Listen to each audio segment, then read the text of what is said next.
Peace, y'all. This is G1. This is Rod Stars. Together we rub the D out. And we coming at you live from the RWBX studio in the South Bronx, and you watching another episode of And You Don't Stop. This week, Claudia talks to survivors of the first 9/11, September 11th, 1973, about the legacy of Miguel Enriquez, leader of the MIR movement. We have Rod Stars talking to the people in the streets about Che Guevara, and Dasik Fernandez on Rooftop Live. This one hits close to home. As y'all may know, nosotros somos hijos de la rebeldía. We are the children of a rebellion. We are the children of exile, but we are also the children of parents from el movimiento de izquierda revolucionaria, the revolutionary leftist movement in MIR. This week, Claudia speaks with Víctor Toro, Nieves Ayres, and our father, Mario Venegas, about the legacy of Miguel Enriquez and the 40th anniversary of his caída en combate. Este año, el 5 de octubre del 2014, celebraremos la caída en combate del comandante Miguel Enriquez Espinosa. Muy importante para nosotros lo que era la dirección en ese momento del movimiento de la revolucionaria chilena, el MIR chileno. Y en esa dirección nosotros veíamos realmente la dirección de la revolución en Chile, incluso la veíamos también como proyectándose hacia toda América Latina. Y en ello, encabezada por Miguel Enríquez, por supuesto, era para nosotros, militantes de base, insisto, el ejemplo de revolución, el ejemplo desde el punto de vista de la intelectualidad, o sea, cómo ellos enfrentaban todo el problema político, táctica, estrategia de la organización. Mucha gente reconoce a Miguel Enríquez como uno de los futuros líderes en ese momento de la revolución, no solo chilena, sino que a nivel latinoamericano. Y lo he visto porque he compartido con compañeros de Guatemala, de El Salvador, de Puerto Rico, de República Dominicana, en todas partes donde uno encuentra, lo primero que señalan es la figura de Miguel Enríquez como un líder a nivel internacional. En la trayectoria y en la lucha de Miguel Enríquez es su aporte a la revolución. Una de las grandes aportaciones en el Congreso de Fundación de Miguel Enríquez es que por primera vez en la historia en Chile se presentan unas tesis sobre la insurrección popular, sobre la lucha armada en Chile como alternativa a las viejas concepciones de la vía pacífica, que había sido la forma determinante en el desarrollo de la lucha política en Chile, por la vía de la cual muchos sectores se definían por esa concepción. La segunda es que el Miguel en estas tesis a su vez plantea la necesidad de un partido revolucionario del proletariado, que a partir del 15 de agosto de 1965 se llamó MIR, Movimiento de Izquierda Revolucionario de Chile. Y la tercera tesis era la necesidad de la continentalidad de la revolución, basado en el pensamiento del comandante Che Guevara, y que era la idea de hacer una revolución como la que incluso planteaban los vietnamitas, crear 1, 2, 3, 4, 5, 6, mucho Vietnam. Y este aporte solo está en el cerebro de un hombre que fue considerado por todo el liderazgo político revolucionario mundial como uno de los que podía ser el jefe de una revolución, ¿no? Now we want to do a little something different word on the streets. When we talk about word on the streets, it's not just outside in the streets. To me, the streets represent what the community, what the people, what the hood is feeling. So I'm about to go holler at my brother June. I'm in Hunts Point, you know what I'm saying? And I'm about to see what's up. We're talking today about hashtag Che Guevara. Yo, I'm outside. Yeah, I'm outside. What up, June? I'm outside. Yes, sir. All right. There he is.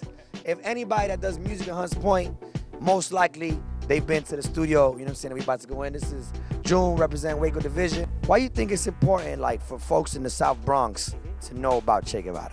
This man fought for people actually rights and things like that. It wasn't about money. This dude was not about money. It wasn't about, you know what I'm saying, down low politics and business that be coming along with all that. You know what I'm saying? This dude right here, it's about freedom. You know what I'm saying? This dude right here is about family. This dude right here is about making community stronger. Tell me what you know about this figure right here that you see. That's a strong figure. You know, that's to me. You know, I look at him and I think of unity. You I think of the people, the struggle, the power, and with us all as one together. What do you think would be things that we could change in the Bronx? One thing that I would want to change in the Bronx, because I suffer from asthma, would be like trying to like less industrialize Hunts Point, like try to take some of the factories out that's polluting the air. Also, I would want to like try to build more recreation centers, like more gyms and more things that kids can have, like positive activities and stay off the streets. His vision was true to what revolution meant, and he wanted to help the people. Why do y'all think, so many years later, a figure like Che would still be getting love?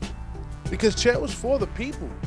He wasn't for no bullshit, man. He didn't want to see government in charge of everything. Government wants to take over everything. They want to tax you. They want to, brand you. They want to do everything that's wrong, opposite of what living is supposed to be. He wanted to live. The government don't want us to live. They want us to live under their rule. We are here in Brooklyn, New York for a special edition of Rooftop Live. We normally bring to you all music, artists, musicians. Today we have a special guest, Dacic Fernandez, doing a mural on a rooftop here in Brooklyn, New York. Let's go check it out. Estamos pintando un estilo que desarrollo que yo le digo melting, que es como los colores derritiéndose en los cuerpos de personas, pueden ser portraits. Mayormente lo hago con retratos femeninos, que habla un poco de liberarse, como de release, yourself, como de entregarse al sentir, ¿no? En general. Es súper simple, es como una excusa también para poner un montón de colores juntos. That's a similar theme too, because you also have been doing these masks, also with a lot of colors, and showing people's eyes. And sometimes the masks have no eyes, and you just see the sky or clouds. That's also been a common theme that you've been doing lately. Yeah, this is like, in all the different styles that I have like around 4 different lines of work. I try to keep like the same energy, like paint something totally different, but trying to keep the same type like expression, like the same vibe from the piece, so that people still recognize that it's my hand, The hoodies, you're talking about the hoodies is like a way older line that I have I'm still doing it. This is when I feel more political, when I feel more like that I wanna say something stronger, but it's still about the same thing, about releasing yourself, about like fighting for your dreams, about to keep going, like harder all the time. Well, at the beginning it was about tagging, like the main thing was about tagging, about going out, during the night, getting together with your homies, like having a little party and then just mess around practically. Yeah. It was about hip hop, it was about being in the street with the homies and hip hop, you had to do something to be part of the movement, and graffiti was my thing. I tried dancing, I have to say. I still write. I like to rap too, but let me find out. We're gonna find that mysterious Dacic hip hop song, and you do a Rooftop Live with the rap someday. But what I really feel is painting. Like the connection with the people, the connection with the street. The feedback from the people is like it's kind of amazing. You never know where your painting is going, you just do something in the street, but you never know what is gonna happen after you leave, the spot where you painted. So I really like that kind of like mystical, like sense of painting in the street. I really feel connected with painting in the street. So like I decided to just quit everything else and take it as maybe as a hobby and make my life through graffiti. And now you're painting murals throughout the whole world. Yeah, I'm trying. At least I'm trying to but it's what makes me happy. It's what made me feel that I'm in my way, that in my role, that I'm doing what I should be doing. So that's what I